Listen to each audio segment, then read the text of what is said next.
Russia నుంచి భారత్ చమురు కొనుగోలు చేయటం అమెరికా అధ్యక్షుడు డొనాల్డ్ ట్రంప్కి అస్సలు ఇష్టం లేదు. టారిఫ్లతో బెదిరించినా ఢిల్లీ వెనక్కి తగ్గకపోవడంతో ఆయన అక్కసు వెళ్లగక్కుతూనే ఉన్నారు.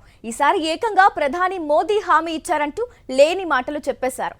అయితే ట్రంప్ ప్రకటనకు భారత్ గట్టిగానే కౌంటర్ ఇచ్చింది. వినియోగదారుల ప్రయోజనాలే ముఖ్యమని పునరుద్ఘాటించింది. చమురు కొనుగోళ్ల విషయంలో దేశంలోని వినియోగదారుల ప్రయోజనాలకే పెద్దపీట వేస్తామని భారత విదేశాంగ శాఖ స్పష్టం చేసింది. భారత దిగుమతి విధానాలు పూర్తిగా ఆ లక్ష్యంపైనే ఆధారపడి ఉంటాయని తేల్చి చెప్పింది. స్థిరమైన ఇంధన ధరలు, సురక్షితమైన సరఫరాలను నిర్ధారించడమే తమ లక్ష్యమని పేర్కొంది.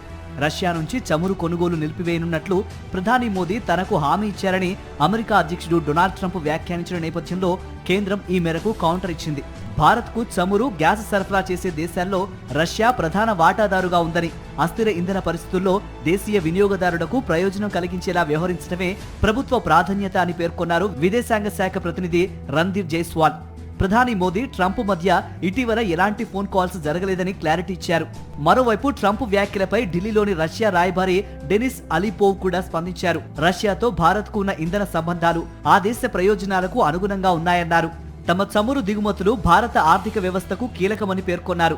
ఇరు దేశాల మధ్య వ్యూహాత్మక భాగస్వామ్యం ఉందని, అది నమ్మకం అనే దృఢమైన పునాదిపై ఆధారపడి ఉందని తెలిపారు. సెప్టెంబర్లో భారత దిగుమతి చేసుకున్న ముడి చమురులో రష్యా వాటా 34% ఉంది.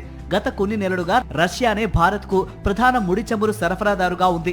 రష్యా నుంచి చమురు కొనుగోలు చేస్తున్న కారణంగా భారత్పై ట్రంప్ ఇప్పటికే అదనపు సుంకాలు వడ్డించారు. అయినప్పటికీ తమ వినియోగదారుల ప్రయోజనాలే ముఖ్యమని, తక్కువ ధరకు ఎక్కడ చమురు లభిస్తే అక్కడ కొంటామని భారత్ పదే పదే తేల్చి చెబుతోంది.